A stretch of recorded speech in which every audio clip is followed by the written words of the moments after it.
Amen. Si vous êtes dans Genèse 3, on va relire du verset 1 à 5. Genèse chapitre 3, verset 1 à 5, la Bible dit « Or le serpent était plus sournois qu'aucune des bêtes des champs que le Seigneur Dieu avait faites. Et il dit à la femme, « Oui, Dieu a-t-il dit, vous ne mangerez pas de tout arbre du jardin ?»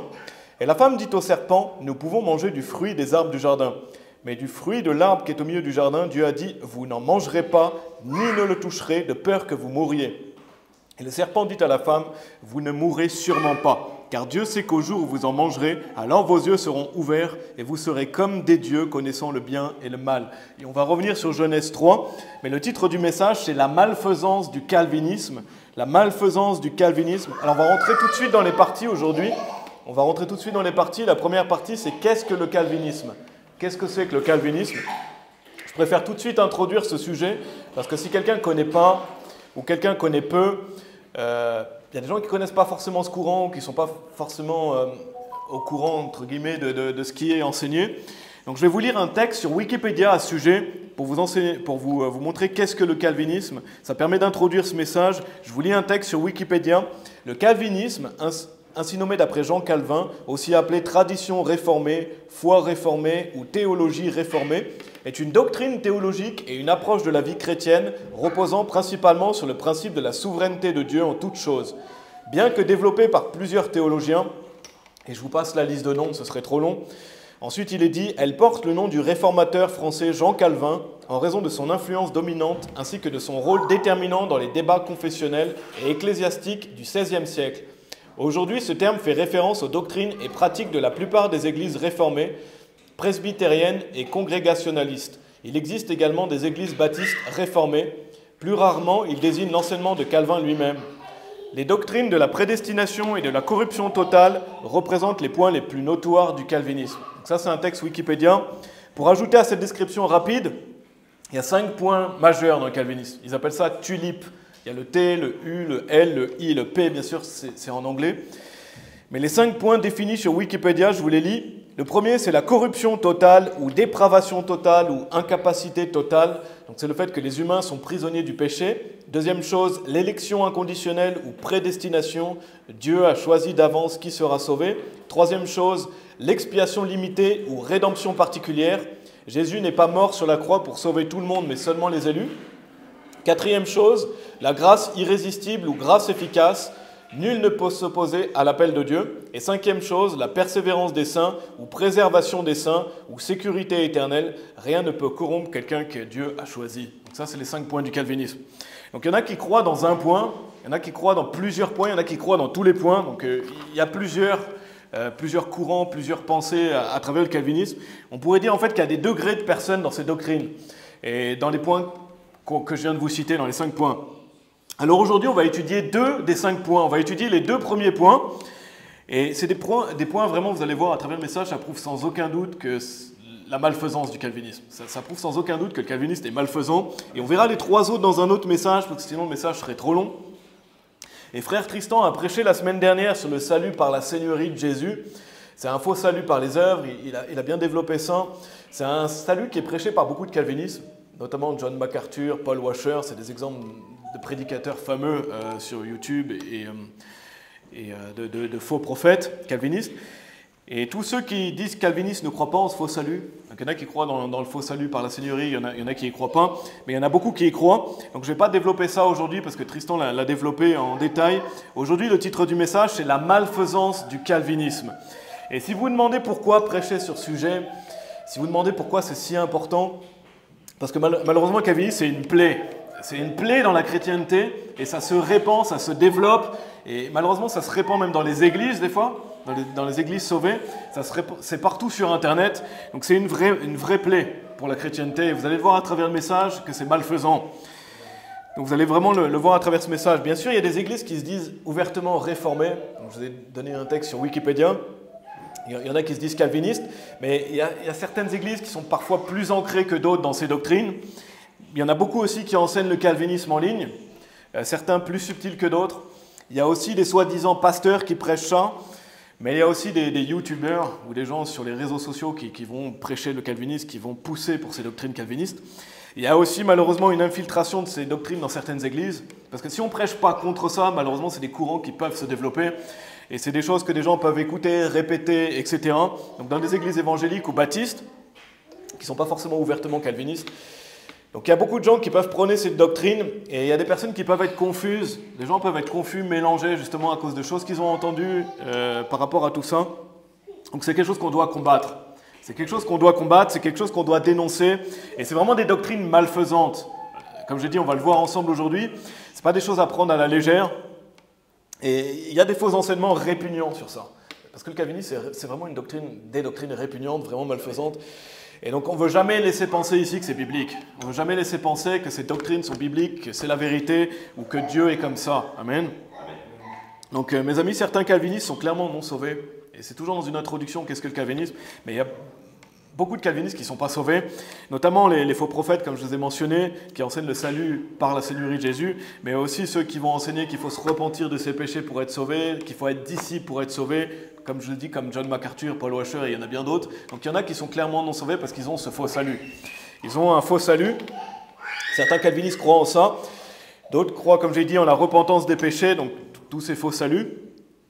Et d'autres sont très ancrés dans le calvinisme et croient qu'il n'y a pas besoin de croire pour être sauvé. Il y en a qui vont vous dire, oui, pas besoin de croire pour être sauvé, Dieu vous a choisi, vous n'avez pas besoin de croire, Dieu a choisi qui est sauvé. Donc il y a plusieurs types de personnes qu'on pourrait dire calvinistes. Et je crois que certaines personnes qui vont dans des églises réformées sont sauvées. Il y a des gens sauvés qui vont dans des églises réformées. Si vous allez dans des églises réformées, vous rencontrerez des gens sauvés. Parce qu'ils croient au vrai salut, parce qu'ils croient au salut biblique. Et ils ne croient pas au salut de la Seigneurie, ils ne croient pas en la repentance des péchés. Mais ils vont dans ces églises parce qu'ils sont mélangés, ils sont confus, ils suivent peut-être ce qui est enseigné. Et ils ont été empoisonnés par le calvinisme. Donc il y a des gens sauvés dans ces églises. Comme j'ai dit, ils ne croient pas dans le faux salut, ils croient dans le vrai salut, mais des personnes peuvent être confuses. Et je préfère le dire en introduction, il y a des gens qui peuvent être confus, il y a des gens qui peuvent être mélangés sur certaines doctrines, justement à cause des faux enseignements, à cause des faux pasteurs, à cause de ce qui est prêché sur Internet. En fait, comment on peut savoir si c'est dépendant de ce que les gens croient, n'est-ce pas? En quel salut ils croient? Et bien sûr, c'est ça qui détermine si quelqu'un est sauvé ou non. Parce que c'est une chose d'être confus, c'est une chose d'être dans le doute ou pas trop sûr si vous rencontrez des gens comme ça, mais c'est une autre chose que d'enseigner ce faux Dieu, n'est-ce pas? Il y a un degré entre être mélangé, confus, peut-être aller dans ces églises-là parce que ma famille va là-bas, même si je suis sauvé, etc. Et d'enseigner clairement ce faux Dieu du calvinisme. Il y a une différence entre les deux. Parce que je crois vraiment que ceux qui sont pasteurs, ceux qui enseignent publiquement ces fausses doctrines calvinistes, c'est des faux prophètes. Bien sûr, à un certain degré, dépendant de ce qu'ils enseignent, de comment ils sont ancrés dedans, ce qui est sûr, c'est que s'ils enseignent un faux salut, c'est des faux prophètes. Mais même à un autre degré, si les gens poussent pour ces doctrines-là, sont vraiment ancrés dans ces doctrines, c'est vraiment malfaisant, n'est-ce pas? Donc évidemment, si des œuvres sont rajoutées au salut, c'est un faux prophète. Mais je crois que la grande majorité des gens qui se disent pasteurs et qui prêchent le calvinisme, qui sont ancrés dedans, ce sont des faux prophètes. Et il y a une chose que je veux souligner, c'est que justement une des malfaisances du calvinisme aussi, c'est que souvent ces faux prophètes calvinistes, ils utilisent des mots pompeux. Ils veulent paraître éloquents, des bons prédicateurs éloquents qui parlent bien. Donc souvent les gens peuvent les apprécier par la chair, parce qu'ils sont passés pour des grands intellectuels, des gens qui connaissent bien la Bible, des gens qui parlent bien, etc. Ils se font souvent passer pour des personnes intelligentes. Ils sont souvent passés pour des gens cultivés, connaissant bien la Bible, etc. Des bons enseignements théologiques. Ils aiment bien utiliser des mots compliqués pour vous faire croire qu'ils connaissent bien les choses, qu'ils sont plus intelligents que vous, etc. Mais en fait, en réalité, derrière ça, c'est souvent des gens orgueilleux. En fait. C'est des gens orgueilleux qui veulent se mettre au-dessus des autres, qui sont hautains et prétentieux. Et quand vous les écoutez vraiment, vous voyez qu'ils sont hautains, vous voyez qu'ils sont prétentieux, et ils ne veulent pas se mélanger avec le bas peuple, on dirait, entre guillemets. Ils se prennent au-dessus des gens. Pourtant, dans la Bible, les gens, justement, entre guillemets, le bas peuple, ils aimaient écouter le Seigneur Jésus-Christ. Parce que le Seigneur Jésus-Christ parlait aux gens, parce qu'il les aimait, n'est-ce pas? Il ne les prenait pas d'au-dessus, comme ces faux prophètes orgueilleux et imbus d'eux-mêmes. Et sous leurs belles paroles, souvent ils vont vous dire Dieu est souverain, Dieu, tout pour sa gloire, tout est pour la gloire de Dieu, selon la volonté de Dieu, Dieu est souverain, etc. Dieu est au-dessus. Donc souvent ils se cachent sous des mots comme ça pour cacher leur fausse doctrine. Et en fait ça, c'est pour cacher leur fausse doctrine perverse et malfaisante. Ils vont vous dire oui, mais tout est pour la gloire de Dieu, etc. Et on va en voir certaines aujourd'hui, et on va voir à quel point c'est non biblique. Donc ça, c'était le premier point. Qu'est-ce que le calvinisme? Et bien sûr, je pourrais développer bien plus, mais vous avez au moins une ordre d'idée. Ils prêchent ces 5 points, Tulip. Il y a des gens qui croient plus ou moins en ça, il y a des degrés par rapport à ça. Mais ce sont des doctrines malfaisantes. Et la deuxième partie, donc si vous êtes toujours dans Genèse chapitre 3, on va relire le verset 1. Deuxième partie aujourd'hui, quelque chose que je veux souligner, selon moi, le calvinisme, ça vient d'un esprit de réprouvé. Donc le calvinisme vient d'un esprit de réprouvé, vient d'un esprit de psychopathe. C'est ça un réprouvé, c'est un psychopathe. Regardez Genèse chapitre 3, verset 1. Donc ça parle bien sûr du commencement et quand le serpent va venir tenter Ève. Il est dit au verset 1, Genèse chapitre 3, « Or le serpent était plus sournois qu'aucune des bêtes des champs que le Seigneur Dieu avait faites. Et il dit à la femme, « Oui, Dieu a-t-il dit, vous ne mangerez pas de tout arbre du jardin ?» Et j'ai vraiment choisi ce passage, ça me fait penser au calvinisme. Et notamment un des 5 points qu'on va étudier aujourd'hui qui s'appelle l'élection inconditionnelle ou la prédestination. Donc ils enseignent que Dieu a choisi d'avance qui sera sauvé. C'est une de leurs doctrines. Et en fait, cette doctrine des calvinistes, c'est un peu comme si Dieu a-t-il dit qu'il veut que tous les hommes soient sauvés? Est-ce que Dieu a vraiment dit qu'il veut que tous les hommes soient sauvés?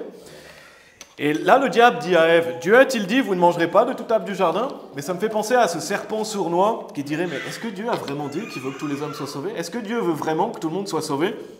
Ça me fait penser au serpent. C'est quelque chose qu'on pourrait appliquer au serpent qui veut faire douter de la parole de Dieu et qui veut faire douter de l'amour de Dieu, n'est-ce pas? Parce que quand vous dites que Dieu a choisi des gens, ils enseignent que Dieu a choisi des gens pour aller en enfer, pas de chance d'être sauvé, aucune opportunité d'être sauvé, est-ce que ça fait vraiment passer Dieu pour quelqu'un d'aimant? Est-ce que ça fait vraiment passer Dieu pour le Dieu d'amour qu'il est vraiment? Pas vraiment, n'est-ce pas? Donc le serpent était sournois, il est dit, or le serpent était plus sournois. Et les doctrines calvinistes, c'est de la sournoiserie. C'est de la sournoiserie, et qui ne dirait pas que c'est sournois d'enseigner que Dieu a choisi d'avance qui va être sauvé? C'est une doctrine sournoise, n'est-ce pas? C'est une doctrine sournoise. Qui peut dire que c'est pas sournois que Dieu a choisi d'avance qui est sauvé? Quand on réfléchit vraiment à ça, quand on pense à ça, c'est quelque chose de sournois, n'est-ce pas? Ça fait penser au serpent, ça fait penser au diable qui dit, Dieu a-t-il dit qu'il veut que tous les hommes soient sauvés? Est-ce que Dieu vraiment veut que les hommes soient sauvés? Vous voyez ce que je veux dire? Ce serait quelque chose de sournois. Et ça ressemble étrangement à un serpent qui sournoisement veut faire douter de l'amour de Dieu aux gens en disant, non, toi, il t'a pas choisi, tu peux pas être sauvé. Dieu t'aime pas, il t'aimera jamais. Et c'est ça le calvinisme. Ils peuvent le déguiser tant qu'ils veulent en disant que c'est pour sa gloire, etc. Non, c'est pas pour sa gloire, n'est-ce pas? La gloire de Dieu, justement, c'est d'être mort pour tous les hommes. C'est d'offrir le salut gratuitement à tout le monde.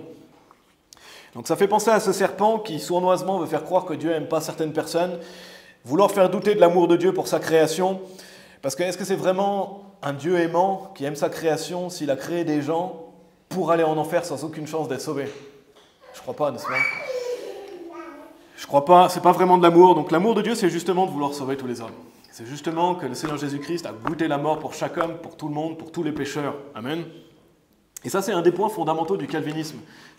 On va le voir aujourd'hui, mais c'est un de leurs points fondamentaux, ce qu'ils appellent la double prédestination, l'élection inconditionnelle, dire que Dieu a décidé d'avance que certaines personnes ne pourraient pas être sauvées. C'est ce qu'ils enseignent.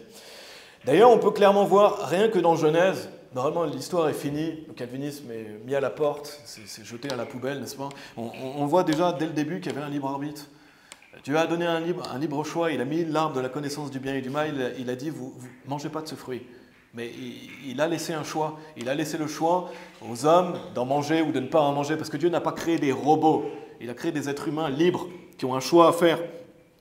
On voit que Ève a choisi d'en manger. Dieu lui a dit non. Mais il l'a laissé faire parce qu'il l'a laissé un libre arbitre. Il ne l'a pas arrêté. Il l'a laissé manger du fruit avec les conséquences qui vont avec. Son mari a choisi aussi d'en manger après. Et Dieu avait dit de ne pas le faire. Dieu a clairement dit dans le passage qu'il ne fallait pas faire ça. Il a laissé le choix, ce n'était pas sa volonté. Parce que si Dieu leur dit « faites pas ça », et qu'après vous dites « oui, ils en ont mangé, c'était la volonté de Dieu », mais alors pourquoi Dieu leur a dit « faites pas ça » ? Ça n'a aucun sens. Ça n'a aucun sens. Si vous croyez dans le calvinisme, vous dites « c'était la volonté de Dieu en fait qu'ils mangent et qu'ils tombent dans le péché et toute la suite qui va avec ». Vous dites « voilà, c'était Dieu qui voulait ça ». Non, Dieu ne voulait pas ça. Dieu a dit « tu n'en mangeras pas ». Mais ils en ont mangé parce qu'il y avait un choix à faire. Donc, en fait, on pourrait s'arrêter là, le message est fini, on rentre chez nous, n'est-ce pas? C'est stupide. Parce que dès Genèse chapitre 3, on voit le libre arbitre.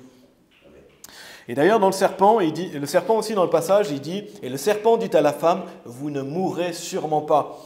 Et c'est encore une étrange ressemblance pour moi avec le calvinisme, parce que quelqu'un qui considère comme élu, ils vont dire que les gens sont élus, peu importe leur volonté, peu importe qui c'est, Dieu a choisi que cette personne serait élue, donc il n'y a pas de critères, il n'y a pas de base, c'est lui oui, lui non, c'est une loterie en fait. Et donc ça ressemble à ça. Parce que les calvinistes vont dire, si tu es élu, de toute façon, tu vas être sauvé, tu ne peux pas aller en enfer. Donc en fait, si tu as été élu, ça ressemble à ce que dit le serpent. Vous ne mourrez sûrement pas. Toi, tu es élu, tu ne vas pas mourir. Pas besoin de croire, rien à faire. Dieu a tout fait, il va te donner la foi, tu vas pouvoir croire, tu vas être sauvé. Ça ressemble encore, vous serez comme des dieux.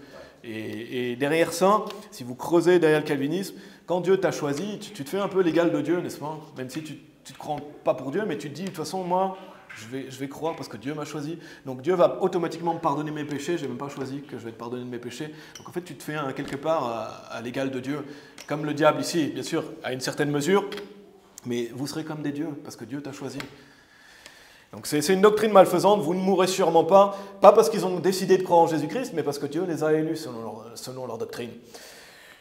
Et donc pour moi, ça fait penser à ce serpent, c'est pour ça que j'ai choisi Genèse chapitre 3. Et quand vous y pensez, beaucoup de fausses religions, bien sûr toutes les fausses religions sont du serpent, mais combien de fausses religions vous font croire que vous pouvez être Dieu, n'est-ce pas? Dans le bouddhisme, dans l'hindouisme, vous pouvez atteindre cette source, etc. Vous pouvez atteindre un certain niveau. Dans le New Age, on vous fait croire que vous pouvez devenir comme Dieu. Dans le mormonisme, vous pouvez devenir des dieux. Et j'avais vu une vidéo aussi qui passe, je n'ai pas creusé, mais apparemment dans l'orthodoxie aussi. Il y a plein de fausses religions. Et le calvinisme, c'est pareil. Vous pourrez être comme Dieu, entre guillemets, vous êtes élus. Ils le disent sous une autre forme, ils ne vont pas vous dire que vous deviendrez Dieu. Mais en gros, Dieu t'a choisi, il va te pardonner automatiquement tes péchés. En gros, tu n'as pas besoin de croire. Donc c'est toujours le même mensonge qui est recyclé sous différentes formes et ça vient du diable. Donc il y a une étrange ressemblance, je trouve, entre le serpent et la doctrine calviniste, n'est-ce pas? Et pourquoi ces ressemblances? Parce que la doctrine calviniste vient du diable. Voilà pourquoi il y a des ressemblances. Parce que ça vient du diable et ce n'est pas ce qu'enseigne la parole de Dieu. C'est des doctrines calvinistes diaboliques, on pourrait dire. Parce que Dieu est amour. Dieu, il veut que tous les hommes soient sauvés. Et on va le voir clairement aujourd'hui. Il n'a pas choisi seulement une caste d'élus. Il a dit, toi, tu es sauvé, peu importe si tu crois ou pas, tu seras sauvé parce que je l'ai décidé. Non, Dieu n'est pas comme ça, n'est-ce pas? Ça, c'est du nazisme. En gros, tu es une race élue, et on le retrouve sous différentes formes. Dans le New Age, ça s'appelle les indigos aussi, etc. Et c'est toujours le même mensonge que Dieu a choisi des gens, c'est une caste d'élus au-dessus des autres. Non, on est tous au même niveau. Et Dieu veut que tous les hommes soient sauvés. Donc dans les deux parties suivantes qu'on va étudier, on va voir les deux premiers points fondamentaux du calvinisme. Et tournez dans 2 Timothée chapitre 3, si vous voulez bien, 2 Timothée chapitre 3. On va voir ça bibliquement et on va prouver sans l'ombre d'un doute que c'est des mensonges et des doctrines vraiment malfaisantes. Et vraiment, je le dis, mais quelqu'un qui croit en ça, honte à lui. Vraiment, honte à la personne qui croit ça. Si vous croyez ça, arrêtez de croire ça, c'est des mensonges. Et c'est honteux de croire ça. C'est stupide et c'est des doctrines répugnantes. Et personnellement, et je pense que c'est le cas pour la majorité d'entre nous, si ce n'est tout le monde, moi je déteste le calvinisme. C'est vraiment quelque chose que je déteste parce que ça fait passer Dieu pour un être froid, robotique, qui a décidé que certains seraient sauvés, pas d'autres. En fait, c'est cruel. C'est de la cruauté de décider que lui, il n'est pas sauvé, lui, il est sauvé. Ça corrompt qui est réellement Dieu. Et l'idée que Dieu est amour et qu'il veut sauver tous les hommes, ça enlève... En fait, ils disent... Tout est pour la gloire de Dieu, mais en fait, ça enlève de la gloire de Dieu. Parce que la gloire de Dieu, c'est qu'il a goûté la mort pour chaque homme, pour tous les impies. Donc ça fait passer Dieu pour un être sadique, robotique et froid, alors qu'en fait, c'est ces doctrines calvinistes qui sont froides, robotiques et sadiques. Et comme je l'ai dit, il y a des personnes qui peuvent être confuses, des gens mélangés, des gens peut-être qui ne comprennent pas bien, mais justement, ce genre de message est pour qu'on comprenne bien ça, et pour clarifier ça.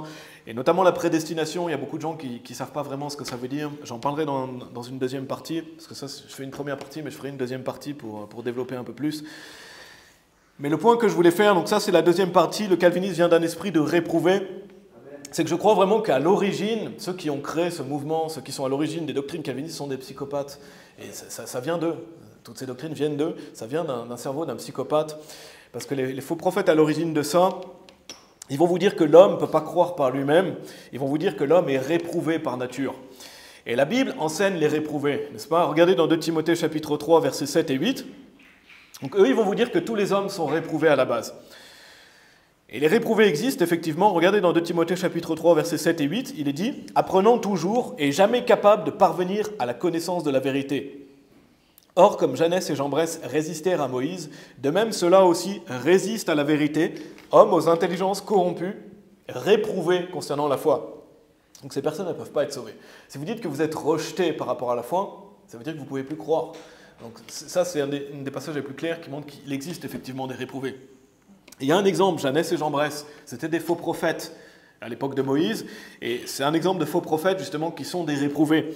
Il est dit apprenant toujours et jamais capable de parvenir à la connaissance de la vérité. Pourquoi ils sont réprouvés? Parce qu'ils ont rejeté Dieu et Dieu les a rejetés. Je vais simplement vous lire Romains chapitre 1 verset 28 qu'on connaît. Il est dit et même comme ils n'estimèrent pas retenir Dieu dans leur connaissance, Dieu les abandonna à un cerveau dépravé pour faire ces choses qui ne sont pas convenables. Donc on pourrait dire un esprit réprouvé. C'est des gens qui ont un cerveau dépravé, je trouve que ce n'est pas la meilleure traduction possible ici, mais c'est reprobate mind, ça veut dire un esprit réprouvé, quelqu'un qui est réprouvé. Donc effectivement ça existe. Et on voit que c'est des gens qui ont rejeté Dieu parce qu'ils ne veulent même pas le retenir dans leur connaissance. Ils ne veulent même pas penser à Dieu, ils ne veulent pas de Dieu dans leur vie et ils vont à un point où Dieu dit d'accord, vous voulez me rejeter, je vous rejette. Et ça c'est ce qu'on appelle un réprouvé. Mais c'est quelqu'un qui a choisi. Il a choisi cette voie, comme Jeannès et Jean Bresse ici. Donc c'est un esprit réprouvé. Dieu les rejette. C'est ce qu'on appelle les fils du diable. Et les fils de Bélial dans la Bible, si vous voyez les fils du diable, fils de Bélial, ils sont 2 fois morts, etc. Ça, c'est ce qu'on appelle un réprouvé. Donc c'est des personnes extrêmement perverses. Il n'y a pas pire qu'un réprouvé. Et la science appelle ça un psychopathe, mais la Bible appelle ça un réprouvé. C'est la même chose. Donc ça existe. Il est dit « hommes aux intelligences corrompues, réprouvés concernant la foi ». Donc ces gens-là, clairement, ils ne peuvent plus croire. La Bible est claire à ce sujet. Donc rejetés concernant la foi. Et il est même dit « apprenant toujours et jamais capable de parvenir à la connaissance de la vérité ». Donc même s'ils apprennent, même s'ils cherchent, ils ne peuvent plus parce qu'ils ont déjà rejeté Dieu. Donc ils ne peuvent plus parvenir à la vérité parce qu'ils sont rejetés, réprouvés. La Bible dit qu'ils ont la conscience cautérisée au fer rouge. Ils n'ont plus de conscience. C'est pour ça qu'ils sont capables de faire des actes abominables qu'un être humain ne fait pas par nature. Donc ça existe, amen. Et je ne vais pas développer plus, ce serait trop long. Ça existe. Le problème, c'est que dans le calvinisme, tout le monde est comme ça à la base. Le problème, c'est que pour eux, tous les hommes sont des réprouvés.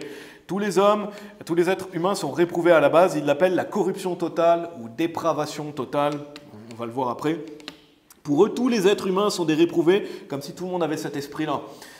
Et en vérité, pourquoi je vous ai dit le calvinisme, ça vient d'un esprit de réprouvé, c'est que selon moi, ceux qui sont à l'origine de ça, les faux prophètes qui sont à l'origine de ça, qui croient en ça, en fait, c'est eux-mêmes des réprouvés. Donc en fait, ils projettent ce qu'ils sont sur les autres.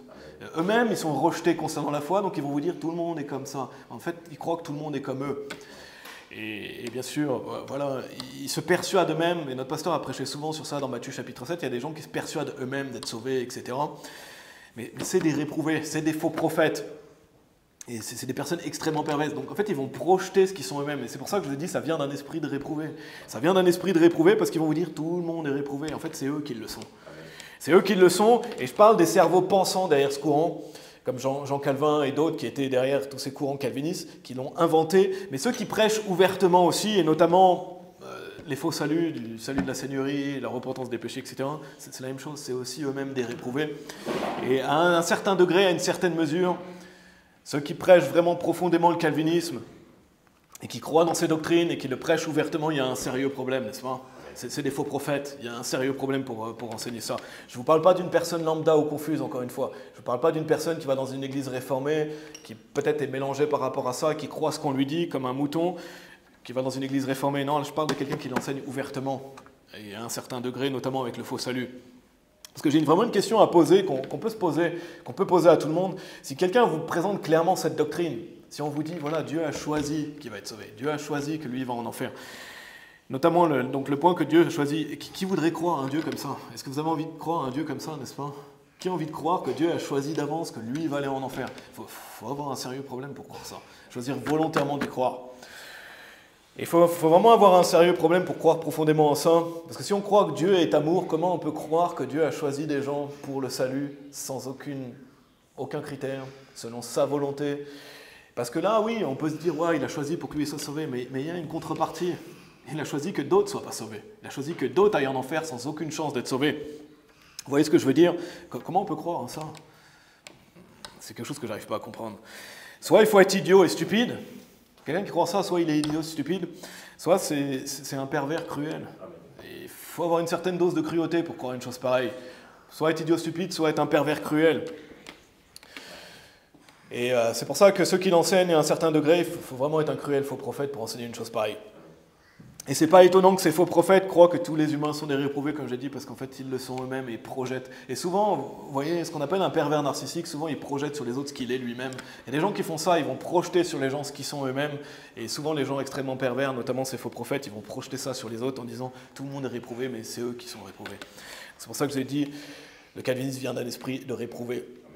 Donc en fait, quand vous entrez dans le calvinisme, vous rentrez dans la conscience d'un pervers cruel. Et c'est un faux Dieu à leur image. Donc, première partie, qu'est-ce que le calvinisme? Deuxième partie, le calvinisme vient d'un esprit de réprouver. Troisième partie, donc là on va rentrer dans les points, dans ce qu'on appelle tulipe. Qu'est-ce qu'enseigne le calvinisme? Et la troisième partie, c'est quiconque cherche, trouve. Quiconque cherche, trouve. Et dans les deux premiers points, justement, on va voir les deux premiers points aujourd'hui. Dans une deuxième partie, on verra les trois points suivants. Parce que les deux premiers points sont longs et je pourrais même faire deux parties juste sur ces deux premiers points. Mais on va en parler aujourd'hui. Alors pour bien expliquer, le titre de la partie, c'est ce qu'enseigne la Bible. Quiconque cherche, trouve. C'est vraiment ce qu'enseigne la Bible. Donc je donne comme titre la vérité, pas une doctrine calviniste pour ne pas vous embrouiller. Retenez bien le titre, c'est ce qu'enseigne la Bible. Ensuite, on va voir ce qu'enseigne le calvinisme à ce sujet. Et après, on va le contredire par la Bible et justement développer ce titre. Et le premier, donc retenez bien ça, titre, c'est la vérité. Ensuite, la fausse doctrine calviniste sur le même sujet. Et ensuite, on va le contredire par la Bible. Et donc la troisième partie, c'est quiconque cherche, trouve. Tournez dans Matthieu chapitre 7, si vous voulez bien. Matthieu, avec Genèse chapitre 3, je ne vous ai pas dit, mais on a fini dans Genèse chapitre 3. C'était vraiment pour introduire. Donc, quiconque cherche, trouve. Je vais vous dire qu'est-ce que le calvinisme enseigne à ce sujet. Donc, comme je dis, c'est le premier point, le T de tulipe. En français, ça se dit la corruption totale, ou dépravation totale, ou incapacité totale. C'est le fait que les humains sont prisonniers du péché. Donc, je vous lis ce qu'ils enseignent sur Wikipédia. La doctrine de la corruption totale, appelée aussi dépravation totale ou encore incapacité totale, explique qu'en conséquence de la chute de l'homme dans le péché, tout individu né dans le monde est esclave du péché. Les hommes n'ont pas par nature d'inclination à aimer Dieu de tout leur cœur, de tout leur esprit, de toute leur force, mais plutôt à servir leurs propres intérêts par rapport à ceux de leurs prochains et à rejeter la loi de Dieu. Ils ne peuvent, avec leur seule faculté, choisir de suivre Dieu et d'être sauvés, parce qu'ils n'ont aucune disposition à le faire à cause du besoin de leur propre nature. Le terme « total » dans ce contexte fait référence au péché qui affecte l'ensemble d'une personne et non à l'idée que chaque individu ait autant de mal en lui que possible. Pour ajouter, c'est l'absence de libre arbitre, la volonté humaine est asservie au péché et ne peut se tourner vers Dieu sans l'intervention divine. Et Calvin, il disait que l'enfant est né sous la condamnation. Donc dès la naissance, pour lui, on est condamné. Donc pour résumer, le calvinisme enseigne que l'homme est incapable de croire par lui-même. Donc vous ne pourrez pas croire par vous-même. Il faut que Dieu intervienne pour enlever votre condition de réprouvé, pour être capable de croire. Donc l'homme n'aurait pas cette capacité de choisir d'être sauvé. Donc c'est cette idée que dans sa grâce salvatrice, Dieu agit de manière souveraine, choisissant de sauver des hommes et des femmes dans leur état de dépravation. Cette action de Dieu est le point de départ de la réconciliation et du salut. Et ça, c'est tout un tas de mensonges, n'est-ce pas? Quand vous êtes ancré dans la parole de Dieu, vous savez que ça, c'est des mensonges. Vous savez que c'est des mensonges et ça rejoint le point précédent. Comme j'ai dit, ça vient des esprits de réprouvés qui croient que tout le monde est réprouvé, que tout le monde est dépravé, comme eux le sont, et projettent ça sur les gens. C'est cette notion que les gens ne peuvent pas croire par eux-mêmes. Il faut que Dieu intervienne pour enlever leur réprobation afin qu'ils soient capables de croire. Mais regardons ce que la Bible enseigne. Regardez Matthieu chapitre 7. Matthieu chapitre 7, donc c'est le Seigneur Jésus qui nous dit au verset 7, « Demandez et il vous sera donné. Cherchez et vous ne trouverez pas. » C'est ça qui est écrit? Non, il est dit « Cherchez et vous trouverez. Frappez et il vous sera ouvert. Car quiconque demande reçoit, et celui qui cherche trouve, et à celui qui frappe, il sera ouvert. » Donc, quand le Seigneur Jésus enseigne ça, et ça s'applique pour beaucoup de choses, n'est-ce pas? Qui croit qu'ici que ça ne s'applique pas pour la chose la plus importante qui s'appelle le salut? Ça s'applique clairement pour le salut et pour la vie éternelle, n'est-ce pas? Quiconque cherche, trouve. Le Seigneur Jésus l'a dit clairement. Quelle est la chose plus importante que d'être sauvé, à la base? Il n'y a pas plus important que ça. Donc on peut l'appliquer au salut. On peut l'appliquer quiconque cherche, trouve. Et celui qui demande, il reçoit. Et il trouve. Amen. Il n'est pas dit, il ne trouve pas. Il n'est pas dit, Dieu doit lui enlever cette totale dépravation afin qu'il... Non, il est dit, quiconque cherche, trouve. Et ça s'applique à ce qui est le plus important, le salut. Et je vous donne une définition de quiconque. Dans le Larousse, larousse.fr, quiconque, ça veut dire toute personne qui. Ça veut dire qui que ce soit qui, n'importe qui, personne. Donc ça veut dire tout le monde, ça veut dire quiconque. Il n'y a pas de limite, ce n'est pas juste les élus. Les élus cherchent, ils trouvent. Non, c'est quiconque, toute personne. Et ça comprend tout le monde. La définition même de quiconque veut dire ça. Tout le monde. Tournez dans oui, vous êtes toujours dans Matthieu chapitre 7. Je vais vous lire Jean chapitre 6, verset 37 en attendant. « Tout ce que le Père me donne viendra à moi, et en aucun cas je ne jetterai dehors celui qui vient à moi. » Donc celui qui vient à Jésus, Jésus ne va pas le mettre dehors, n'est-ce pas? Avec ça en tête, un peu plus loin, au verset 40, il est dit « Et ceci est la volonté de celui qui m'a envoyé, que quiconque voit le Fils et croit en lui ait la vie sempiternelle, donc la vie éternelle, et je le ressusciterai au dernier jour. » Et on pourrait continuer, je vais m'arrêter là pour Jean 6, mais quiconque, ça veut dire quiconque, ça rejoint ce qu'on a vu. Quiconque demande, quiconque croit en lui, ça veut dire toute personne qui croit en lui. Et regardez dans Matthieu chapitre 7, à la suite, donc on a lu le verset 7 et 8, on va lire à partir du verset 9 jusqu'au verset 11. Toujours dans cette notion de quiconque cherche trouve, verset 9, il est dit « Ou quel homme d'entre vous qui, si son fils lui demande du pain, lui donne une pierre? Ou s'il demande un poisson, lui donnera-t-il un serpent? Si alors vous qui êtes mauvais, savez comment donner à vos enfants de bons présents, combien plus votre Père qui est au ciel donnera-t-il de bonnes choses à ceux qui les lui demandent ?»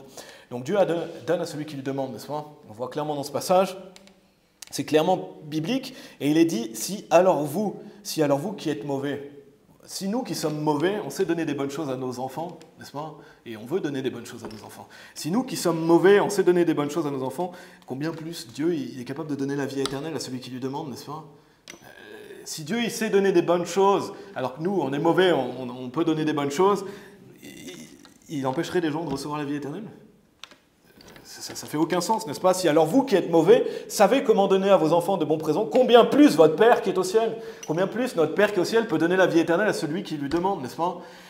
Parce que quiconque cherche trouve. En fait, pour les calvinistes, non. Non, Dieu n'est pas capable de lui donner lui la vie éternelle parce qu'il ne peut pas être sauvé, parce que Dieu a choisi qu'il ne serait pas sauvé. Et c'est ce qu'enseigne le calvinisme. En fait, quand on y pense, c'est affreux, n'est-ce pas? Et ils font de Dieu quelqu'un de plus mauvais que nous. Parce que nous, on est mauvais, on sait donner des bonnes choses. Alors combien plus Dieu, il sait donner des bonnes choses, et d'autant plus le plus beau cadeau qui soit, qui s'appelle la vie éternelle, n'est-ce pas? Parce que la Bible dit « cherchez, vous trouverez ». Tournez dans Jean chapitre 12. Donc la Bible dit « quiconque cherche, trouve ». Donc retenons bien ça. On voit clairement que la totale dépravation, c'est un non-sens. C'est un non-sens, c'est un mensonge. La Bible enseigne clairement que si vous cherchez, vous trouverez, et que Dieu est capable de donner. Regardez dans Jean chapitre 12, parce qu'il est souligné le fait que Dieu attire tout le monde à lui. Jean chapitre 12, versets 32 et 33, il est dit « Et moi, si je suis élevé de la terre », donc le Seigneur Jésus parle de la mort, le fait qu'il va être élevé, le fait qu'il va être crucifié, « j'attirerai tous les hommes vers moi ». Et il disait cela pour signifier de quelle mort il devait mourir. Donc tous les hommes, ça veut dire tous les hommes ici. Dieu attire tous les hommes à lui. Donc quand le Seigneur Jésus est élevé, c'est pour attirer tout le monde à lui. Ce n'est pas pour attirer juste les élus. Non, il l'attire. En plus, s'il les attire, c'est qu'il veut les faire venir à lui. Et il veut que vous le cherchiez. Il veut que vous le cherchiez et il attire par sa parole. Donc Dieu, il attire tous les hommes au Seigneur Jésus. Il n'est pas dit ici que Dieu, il intervient pour décider qui va croire. Non, il a dit quand je serai élevé, j'attirerai tous les hommes vers moi. Et les calvinistes, parce que les calvinistes, ils aiment souvent utiliser Jean 6, 44, je vais simplement vous le lire, « Aucun homme ne peut venir à moi, à moins que le Père qui m'a envoyé ne l'attire, et je le ressusciterai au dernier jour. » Ils vont dire, oui, voilà, vous ne pouvez pas venir au Père, vous pouvez pas venir au Seigneur Jésus-Christ si le Père ne vous attire pas. Oui, mais eux, ils ne veulent pas de Jean chapitre 12, qui dit que le Seigneur Jésus, il attire tous les hommes à lui. C'est clair, n'est-ce pas? Il attire tous les hommes à lui. Donc, aucun homme ne peut venir à moi, à moins que le Père qui m'a envoyé ne l'attire. Le Père attire tout le monde vers son Fils Jésus-Christ. Il veut que tout le monde soit sauvé. Donc eux, ils vont vous dire que les hommes ne peuvent pas venir d'eux-mêmes, que Dieu va choisir qui va être sauvé, mais on l'a vu, et moi, si je suis élevé de la terre, j'attirerai tous les hommes vers moi. C'est tous les hommes ici. C'est tout le monde qui l'attire. Le Père attire tout le monde au Seigneur Jésus. Parce que quand il est dit « aucun homme ne peut venir à moi », ils vont vous dire que « aucun », ça veut dire « aucun » ici. Et après, le « tous », ils vont vous dire que ça ne veut pas dire « tous ». En fait, ils jouent sur les mots. Ils jouent sur les mots, mais le « tous » veut dire tout le monde ici. J'attirerai tous les hommes vers moi. Souvent, on va le voir dans 1 Timothée chapitre 4, quand il est dit « qui veut que tous les hommes soient sauvés », souvent les calvinistes ils vont dire « oui, mais non, mais tous, ça ne veut pas dire tous, ça veut dire toutes sortes d'hommes. » Pas tous les hommes, mais toutes sortes d'hommes, de toutes classes, de tout pays. Oui, ils vont essayer de tordre ça, ils vont utiliser une gymnastique intellectuelle.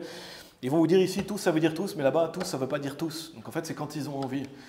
Ils vont vous dire qu'aucun ne peut venir à moi, ça veut dire tout le monde, parce qu'aucun veut dire aucun, par contre le tous, ça ne veut pas dire tous. Donc c'est vraiment un non-sens, et je vais le remontrer encore après. Donc c'est facile à comprendre, il faut vraiment vouloir le tordre volontairement, n'est-ce pas? Facile à comprendre, Dieu attire tous les hommes à lui. Aucun homme ne peut venir à moi, à moins que le Père qui m'a envoyé ne l'attire, mais Jésus il dit « j'attirerai tous les hommes vers moi ».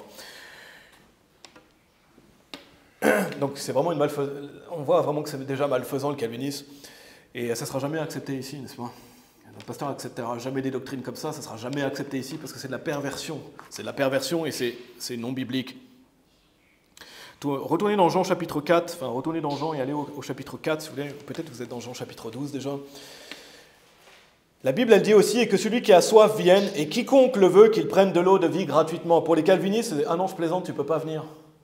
La Bible dit quiconque le veut, mais pour eux, non, pas toi. Oui, non, la Bible dit quiconque a soif, qu'il vienne. Celui qui le veut, qu'il prenne de l'eau de vie gratuitement. Ça veut dire tout le monde. Il y a un choix, il y a un libre arbitre. Donc si vous êtes dans Jean chapitre 4, on va lire le verset 10, c'est la fameuse histoire du Seigneur Jésus avec la femme de Samarie. Dans Jean chapitre 4, au verset 10, on était déjà allé dans Jean chapitre 4 avec le message de Tristan. Là, je vais souligner quelque chose au verset 10. Il a dit, Jésus répondit et lui dit, si tu connaissais le don de Dieu et qui est celui qui te dit, donne-moi à boire, tu lui aurais demandé. Et il t'aurait donné de l'eau vive. Il a dit, tu lui aurais demandé. Tu lui demandes, n'est-ce pas? Là, il n'a pas dit, de toute façon, je t'ai choisi. Il a dit, tu lui aurais demandé et il te l'aurait donné. C'est la même chose pour tout le monde. Quiconque demande, reçoit. Tu lui demandes, il te donne. Donc ça veut dire qu'on peut demander. Ça veut dire qu'on peut chercher Dieu, visiblement, n'est-ce pas? Et on peut le trouver. Tout le monde peut le trouver. Et je ne vais pas le développer dans ce message. Je ne sais pas si vous connaissez cette doctrine par rapport à Romains chapitre 3. Je vais le développer dans le prochain message. Mais il y a un verset que les calvinistes ils aiment souvent utiliser, c'est le verset 11 de Romains chapitre 3 qui dit « Il n'y en a aucun qui comprenne, il n'y en a aucun qui recherche Dieu ». Ils vont souvent dire ça, « Aucun recherche Dieu ». Aucun comprenne, tout le monde est dépravé à l'origine, etc. Ils vont vous dire que personne cherche Dieu, mais ça c'est un mensonge. Et je vais le développer dans le message, le prochain message, ce serait trop long aujourd'hui, mais Romains chapitre 3, il y a un contexte. Dans Romains chapitre 3, si vous êtes familier avec le contexte, bien sûr il y a le verset 10 qu'on utilise en évangélisation, mais le contexte, il parle aux Juifs qui rejettent le Seigneur Jésus-Christ. Il n'y en a aucun qui comprenne, il n'y en a aucun qui recherche Dieu, c'est ceux qui le rejettent. Ce n'est pas ceux qui sont non sauvés de manière générale, n'est-ce pas? Là, il parle d'un contexte, justement, il parle des réprouvés. Quand vous lisez les versets d'après, ceux qui sont prompts à verser le sang, etc., ce n'est pas un individu normal, c'est des réprouvés. Et vous pourrez relire des versets 11 à 18, mais je vais en parler dans le prochain message. Mais c'est un contexte de ceux qui ne recherchent pas Dieu et qui ne comprennent pas, c'est des réprouvés. Ce n'est pas des individus normaux. Parce que la Bible dit quiconque cherche trouve, Dieu ne va pas se contredire. Là, il parle justement des réprouvés. Donc ils appliquent un passage qui parle des réprouvés, encore une fois, pour faire croire que ça parle de tout le monde. Alors qu'en fait, ça parle de ces faux prophètes, justement. Donc je développerai dans le prochain message, si vous n'avez pas compris ce que j'ai dit, attendez le prochain message, mais souvent ils utilisent ça, et je voulais le mentionner parce que c'est un de leurs arguments de poids, vous dire il n'y en a aucun qui cherche Dieu, mais c'est dans un contexte. Et c'est dans un contexte où justement ces personnes-là sont des réprouvés. Parce qu'on l'a vu, quiconque cherche trouve, Dieu ne va pas se contredire. Donc pour finir cette partie, c'est vraiment clair que la doctrine calviniste, notamment la dépravation totale, elle est fausse. On vient de le voir à travers la parole de Dieu. Dieu attire tout le monde à lui et il le fait par sa parole. Et le Seigneur Jésus est la parole, n'est-ce pas? Dieu, il attire tous les hommes par sa parole. Donc, quelle est l'intervention divine? C'est la parole de Dieu. Quand vous allez prêcher l'évangile à quelqu'un, il y a l'intervention divine, il y a le pouvoir de la parole de Dieu, n'est-ce pas? Et l'intervention divine, c'est que le Seigneur Jésus-Christ, il s'est fait chair et il est la parole de Dieu. Donc, Dieu attire tout le monde par sa parole et tout le monde devrait le chercher. Il n'y a pas d'excuse dans Romains chapitre 1, on le voit. On est inexcusable parce que même la nature témoigne de la gloire de Dieu. Donc c'était la troisième partie. On a vu, première partie, qu'est-ce que le calvinisme? Deuxième partie, le calvinisme vient d'un esprit de réprouvé. Troisième partie, quiconque cherche trouve. On a détruit cette doctrine calviniste de dépravation totale, leur premier point. Maintenant, on va voir leur deuxième point. Et c'est la quatrième partie, c'est Dieu veut que tous les hommes soient sauvés. Comme j'ai dit, ça c'est la doctrine biblique. Retenez bien, le titre, c'est la vérité. Dieu veut que tous les hommes soient sauvés. Maintenant, on va voir qu'est-ce qu'enseigne le calvinisme à ce sujet, et on va le contredire par la Bible. Donc, que dit le calvinisme? La Bible dit Dieu veut que tous les hommes soient sauvés. Que dit le calvinisme dans leur deuxième point, qui est le U de tulipe? Je vais vous lire un texte. Donc, c'est l'élection inconditionnelle ou prédestination sur Wikipédia. C'est Dieu a choisi d'avance qui sera sauvé. Appelée aussi la double prédestination, cette doctrine affirme que de toute éternité, le choix de Dieu d'amener à lui certaines personnes ne se fondent pas sur leur vertu, leur mérite ou leur foi. Ils se fondent de manière inconditionnelle sur la seule miséricorde de Dieu. La doctrine de l'élection inconditionnelle est quelquefois considérée comme la principale doctrine des églises réformées, y compris par certains de ses membres. Cependant, ce jugement ne se vérifie pas dans les déclarations doctrinales de celle-ci. Les calvinistes n'enseignent jamais en totalité l'élection inconditionnelle et sa corollaire de la doctrine de la prédestination, excepté comme une assurance pour ceux qui cherchent le pardon et le salut à travers le Christ, que leur foi n'est pas vaine, parce que Dieu a la capacité d'amener à l'accomplissement ce qu'il a choisi de sauver. Néanmoins, les non-calvinistes objectent que ces doctrines favorisent le découragement dans la recherche du salut. Donc pour résumer, si vous n'avez pas écouté ce que j'ai dit ou pas compris, l'élection inconditionnelle, c'est le fait que Dieu a choisi qui sera sauvé. Il va dire lui oui, lui non, lui oui. Dieu choisit, sans aucun fondement, aucun critère, seulement selon sa volonté, comme ils vont dire. Et en fait, c'est comme une loterie, n'est-ce pas? Toi oui, toi non, toi oui, toi non. C'est comme un loto. Et déjà, comme j'ai dit, qui voudrait croire à une telle doctrine? C'est complètement stupide. Non seulement c'est stupide, c'est bizarre d'adhérer à ça, n'est-ce pas? Si vous adhérez à ça, vous êtes bizarre. Vous êtes clairement bizarre de dire oui, lui, non, lui, oui. Sur quel fondement, sur quel critère? Comme j'ai dit, soit vous êtes un idiot, soit vous êtes donc un idiot ou stupide, soit vous êtes quelqu'un de cruel et pervers. C'est une des deux options. Et si vous êtes un idiot ou stupide par rapport à ça, arrêtez de croire en ça, parce que c'est stupide. Ou sinon vous êtes un pervers cruel, un réprouvé, et qui aimait ces doctrines, et vous aimez l'idée que des gens ont été choisis pour l'enfer. Parce que c'est vraiment malfaisant d'enseigner une telle doctrine, et pour en arriver à enseigner ça, il faut être sacrément tordu. Et en fait, quand vous y pensez, quand vous réfléchissez à ça, c'est le pire film d'horreur qui puisse exister. Parce que les films d'horreur, on sait que c'est malfaisant, n'est-ce pas? Quand vous voyez des films d'horreur avec des meurtres, avec de la perversion, c'est horrifique, n'est-ce pas? Un film d'horreur, ça s'appelle un film d'horreur pour quelque chose. Mais imaginez aller en enfer. Imaginez aller en enfer, c'est pire que tout. Aller en enfer, c'est pire que le pire film d'horreur. C'est terrifiant, c'est effrayant parce que c'est pour toujours en plus. Mourir physiquement, bien sûr, c'est dur. Et quand les films d'horreur, il y a des choses difficiles, il y a certaines morts qui peuvent être plus difficiles, mais aller en enfer, aller dans le feu, mourir spirituellement, c'est pire, n'est-ce pas? Donc en fait, c'est digne des pires films d'horreur que de dire que Dieu il a choisi que lui il va aller en enfer et il n'a aucune chance d'être sauvé. C'est pire qu'un film d'horreur parce que c'est spirituellement et c'est pour toujours. Aller pour toujours dans le feu, imaginez ça. Imaginez aller brûler pour toujours. Donc le calvinisme enseigne ça, que Dieu a choisi, que des gens vont aller dans le feu sans aucune chance. Par leur double prédestination, que des personnes ont été créées sans aucune chance d'être sauvées de l'enfer. Que Dieu aurait choisi que cette personne irait en enfer, et c'est malfaisant. Tournez dans 1 Timothée chapitre 2, si vous voulez bien. Donc c'est le pire film d'horreur qui puisse exister, selon moi. Qu'est-ce qui pourrait être pire que d'aller en enfer? Même si je néglige pas le fait qu'un film d'horreur est quelque chose d'horrifique et qu'on ne devrait jamais regarder ça.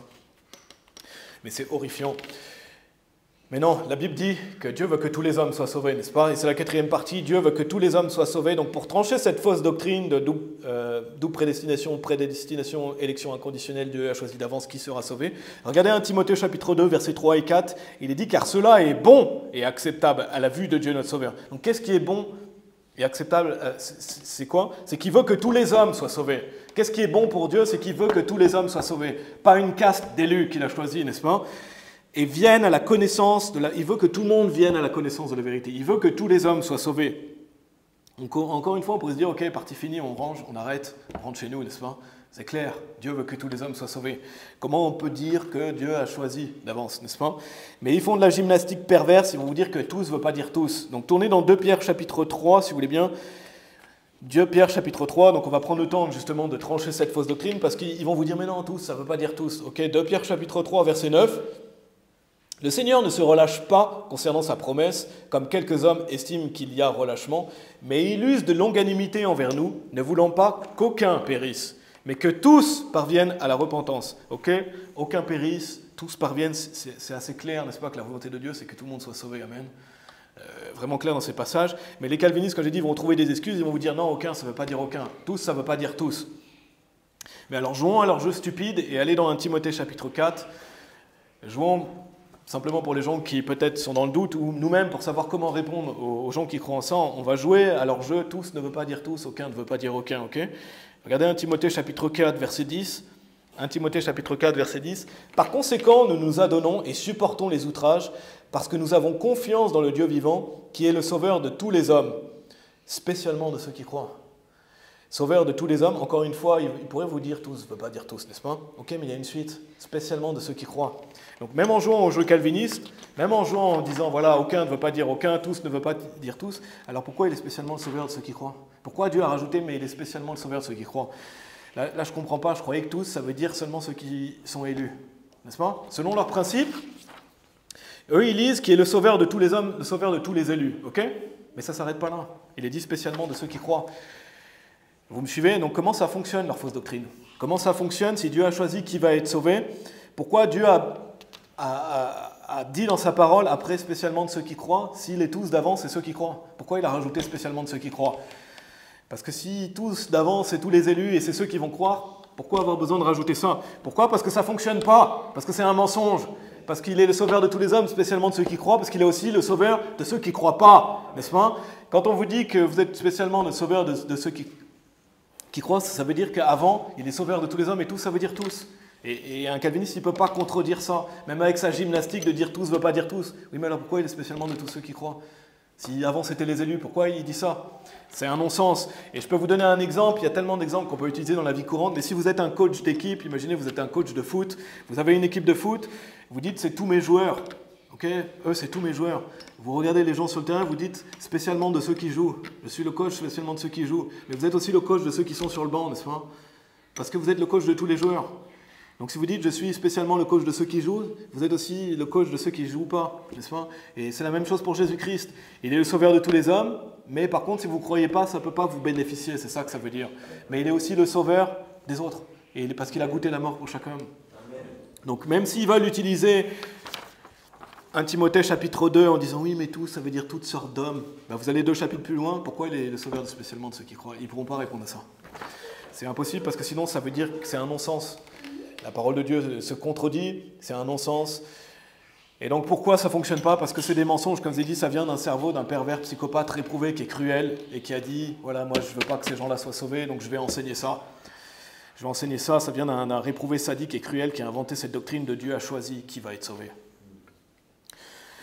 Et si vous dites aujourd'hui, je ne pense pas que ce soit votre cas aujourd'hui, mais si quelqu'un se dirait en ligne, pourquoi tu prêches aussi fort contre ça? Pourquoi tu prêches aussi dur? Parce que c'est absolument malfaisant. Parce que c'est absolument malfaisant et on ne veut jamais que ce genre de doctrine soit répandu ici ou se répande, n'est-ce pas? On veut trancher ces doctrines.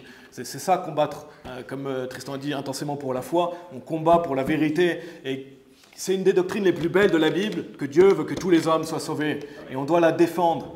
On doit la défendre parce que Christ est mort pour tous les impies, n'est-ce pas?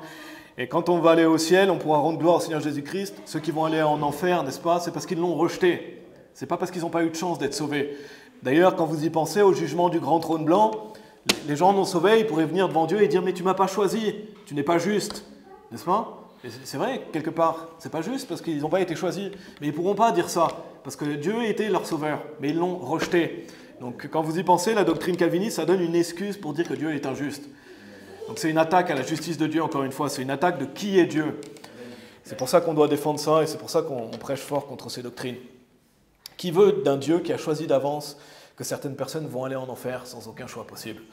On l'a vu à 1 Timothée chapitre 4, verset 10. Par conséquent, nous nous adonnons et supportons les outrages parce que nous avons confiance dans le Dieu vivant. Et c'est ça le Dieu vivant, n'est-ce pas? Qui est le sauveur de tous les hommes, spécialement de ceux qui croient. Et donc ça détruit cette fausse doctrine de la double prédestination. Ça doctrine ça, et ça veut dire qu'il n'y a que ceux qui croient, bien sûr, qui bénéficient du salut, mais ce verset montre que Dieu est le sauveur de tous les hommes. Tournez dans Romains chapitre 5, si vous voulez bien. Il veut que tous les hommes soient sauvés, n'est-ce pas? Même si vous jouez au jeu des calvinistes de tous ne veut pas dire tous, et aucun ne veut pas dire aucun, et bien sûr, nous on sait que tous veut dire tous, et aucun veut dire aucun. Tournez dans Romains chapitre 5, verset 18, encore un verset clair qui tranche clairement le calvinisme. Et normalement, le cas est fini également, on dit case close. Regardez Romains chapitre 5, verset 18. Par conséquent, comme par l'offense d'un seul, le jugement est venu sur tous les hommes pour la condamnation. Et là, les calvinistes vont dire oui, amen. Le jugement est venu sur tous les hommes parce qu'ils croient que tous les hommes sont condamnés à la base. Oui, mais il y a une suite. Oui, certainement, par la droiture d'un seul, le don gratuit est venu sur tous les hommes en justification de vie. Donc oui, le jugement est venu sur tous les hommes. Et les calvinistes vont dire amen. C'est la vérité, mais il y a une suite. Le don gratuit est venu sur tous les hommes aussi. Donc le jugement sur tous les hommes, le don gratuit sur tous les hommes, qu'est-ce que ça veut dire? Dieu veut que tous les hommes soient sauvés. On est tous condamnés, ils ne vont pas objecter le fait qu'on est tous condamnés. Par contre, eux, ils vont vous dire la première partie, elle est vraie, la deuxième partie, elle est fausse. Pourtant, c'est le même tous. C'est le même tous ici. Le don gratuit est venu sur tous les hommes. Donc là, ils ne peuvent rien dire encore une fois. Même s'ils vous disent oui, tous avant, ça ne veut pas dire tous après. Non, non, tous veut dire tous.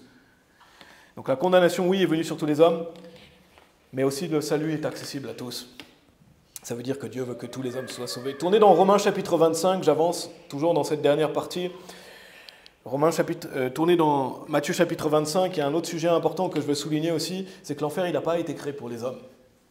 Et on le sait, mais c'est important justement pour trancher et montrer la malfaisance du calvinisme. Matthieu chapitre 25, verset 41. Matthieu chapitre 25, verset 41, il est dit « Puis il dira aussi à ceux à main gauche, « Retirez-vous de moi, vous maudits dans le feu sans fin, préparé pour le diable et ses anges. » Donc, est-ce qu'il a dit que le feu sans fin, il est préparé pour les hommes dans le passage? Est-ce qu'il a dit que l'enfer a été créé pour les hommes? Il n'est pas dit dans le feu sans fin préparé pour les hommes. Il dit préparé pour le diable et ses anges. Donc en fait, le feu a été préparé pour le diable et ses anges qui se sont rebellés. Alors pourquoi des hommes vont en enfer? Gardez ça en tête et tournez dans Romains chapitre 7. On va revenir dans Matthieu 25. Mais il y a un jour, donc retenez bien ça, pourquoi des hommes vont en enfer? Parce qu'il y a un jour où on prend conscience qu'on est pécheur.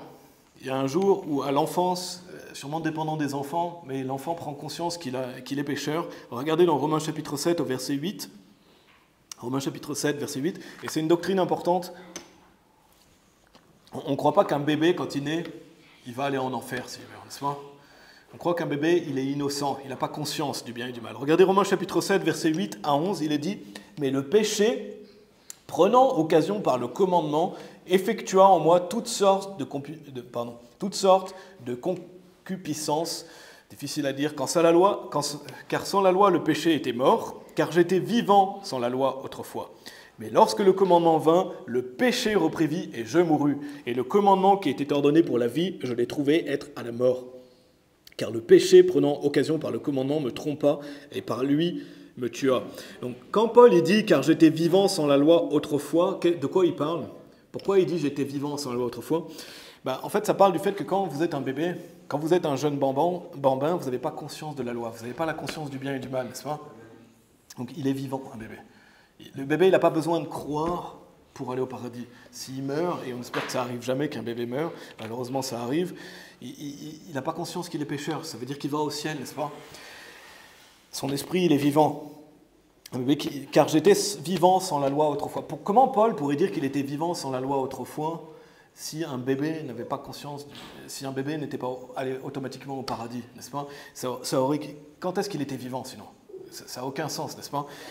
Il y a l'exemple clair du bébé de David qui meurt et qui va au paradis dans l'Ancien Testament. On ne va pas y aller, mais c'est évident, il dit qu'il va le rejoindre.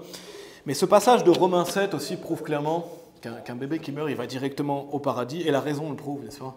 Si vous êtes un être raisonné et sensé, un bébé, il n'a pas conscience du péché, n'est-ce pas? Il va directement au paradis. Des fois, des gens se posent cette question, mais c'est évident. Dieu est un Dieu d'ordre et de raison, n'est-ce pas?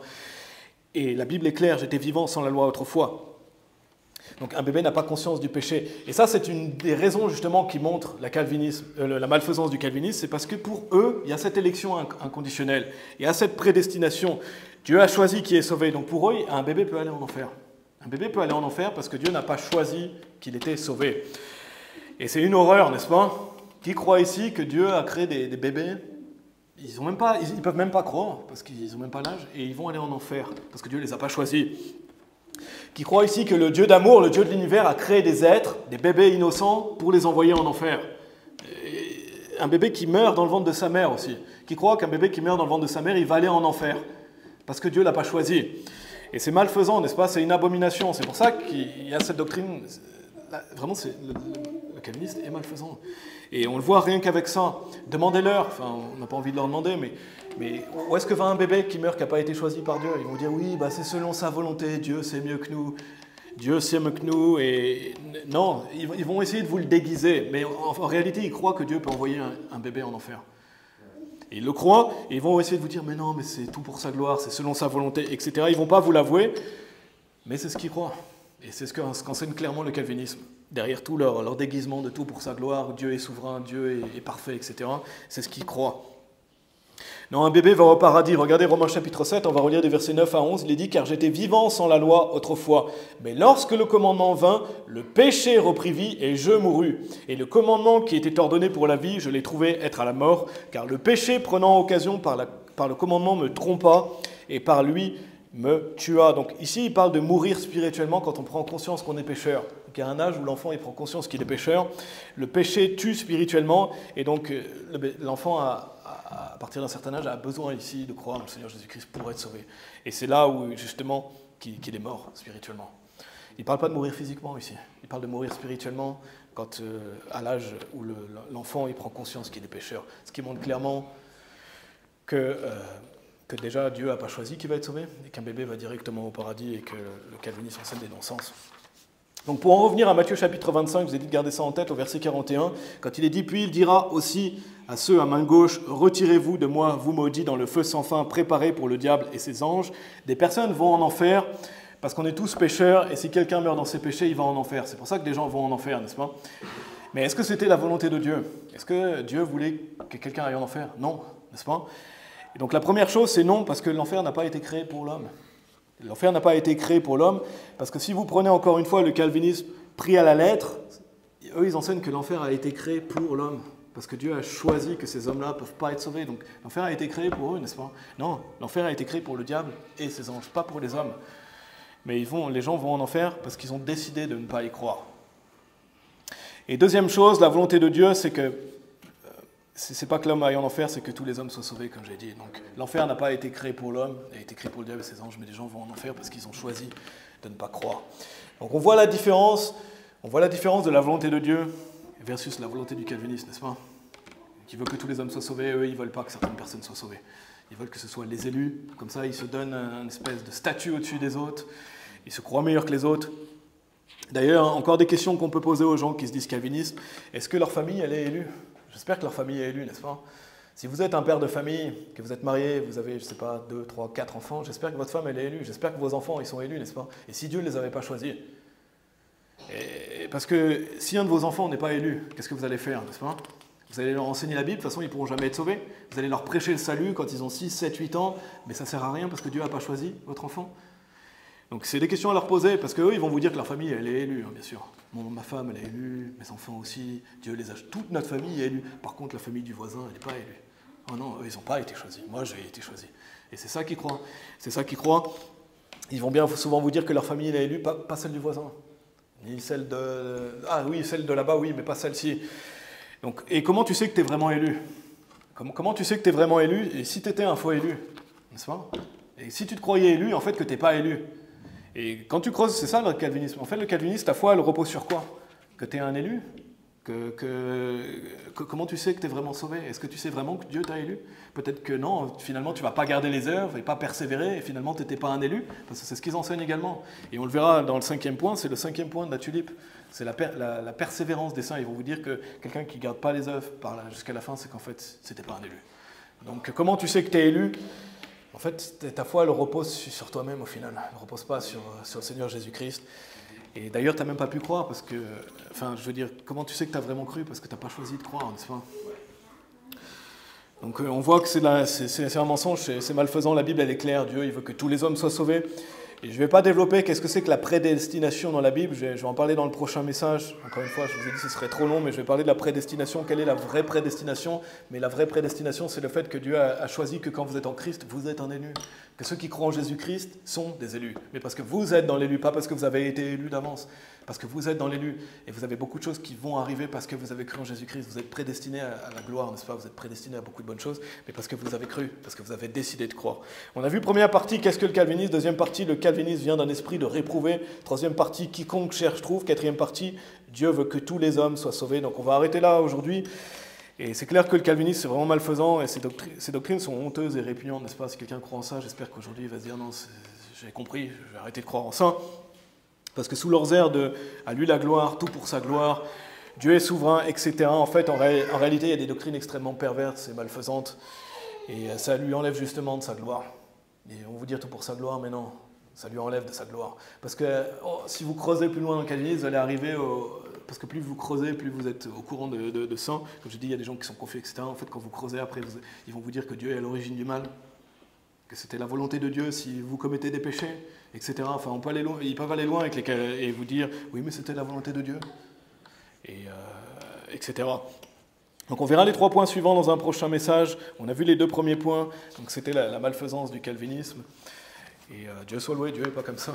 On peut se réjouir que Dieu n'est pas comme ça, que Dieu veut que tous les hommes soient sauvés. Quand on va prêcher l'évangile à quelqu'un, n'est-ce pas? On ne se demande pas si c'est un élu ou pas, n'est-ce pas? On prêche la parole de Dieu et on veut que la personne soit sauvée, on prie pour que la personne soit sauvée. Et on prêche l'évangile à celui qui veut écouter, n'est-ce pas? Et je crois que si on demandait à chacun d'entre nous ici dans la salle, est-ce que vous avez cherché Dieu? Je pense que tout le monde dirait oui, n'est-ce pas? Je pense que chacun d'entre nous, on a cherché Dieu d'une manière ou d'une autre. Parce que la plupart des gens qui sont sauvés, ils ont cherché Dieu. La plupart des gens, ils ont cherché Dieu d'une manière ou d'une autre. Ils voulaient savoir la vérité ou ils ont cherché, etc. Parce que Dieu est un rémunérateur de ceux qui le cherchent assidûment. Mais bien sûr, on ne sait pas qui le cherche. Et il y a des gens aussi qui ne recherchent pas forcément vous leur prêcher l'évangile. Ils vont être sauvés. mais il y a beaucoup de gens qui l'ont cherché. On va prier. Merci Père, merci pour ta parole Seigneur. Et, Seigneur, merci parce que tu es un Dieu d'amour qui veut que tous les hommes soient sauvés. Et justement, tu es un Dieu glorieux qui a goûté la mort pour chaque homme. On ne veut pas t'enlever de ta gloire Seigneur, ni de ton sacrifice parfait, en disant qu'il s'applique seulement à une caste d'élus et pas à tous les hommes. Et on le verra à travers eux croient que le sang de Jésus-Christ a été versé que pour les élus, mais nous on croit que le sang de Jésus-Christ a été versé pour tout le monde, que tu as goûté la mort pour chaque homme, et c'est un des points les plus faciles à contredire par ta parole. Ils n'ont aucun verset pour enseigner leur fausse doctrine, Seigneur, et même s'ils essayent de pervertir ta parole, de faire de la gymnastique sur les mots, on retourne au grec, à l'hébreu, etc. On a clairement vu, Seigneur, que tu veux que tous les hommes soient sauvés, que quiconque cherche trouve. Merci, Seigneur, parce que tu es ce Dieu d'amour. Bien sûr, tu es un Dieu aussi de justice, et celui qui ne cherche pas ou celui qui rejette ira en enfer, Seigneur, parce que tu es juste. Mais ce n'est pas ce que tu avais voulu, Seigneur, parce que ta volonté, c'est que tous les hommes soient sauvés.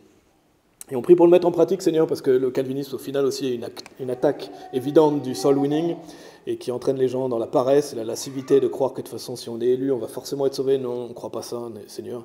Et on veut aller chercher les personnes perdues, parce qu'on ne sait pas, et parce que tu veux que le plus grand nombre soit sauvé, et tu veux même que tout le monde écoute ton évangile, Seigneur, que tout le monde parvienne à la connaissance de la vérité. On prie, Seigneur, pour ton évangile, pour le glorifier. On prie pour que les gens qui ont été confus par rapport à ça puissent arrêter de croire dans ces fausses doctrines. Et que les faux prophètes calvinistes qui enseignent des faux saluts soient détruits. Et Seigneur, que ces fausses doctrines soient tranchées, Seigneur. Merci, Père. On prie pour l'évangélisation de cet après-midi. Et merci pour le fait que tu es un Dieu d'amour et de gloire. Au nom de Jésus-Christ. Amen.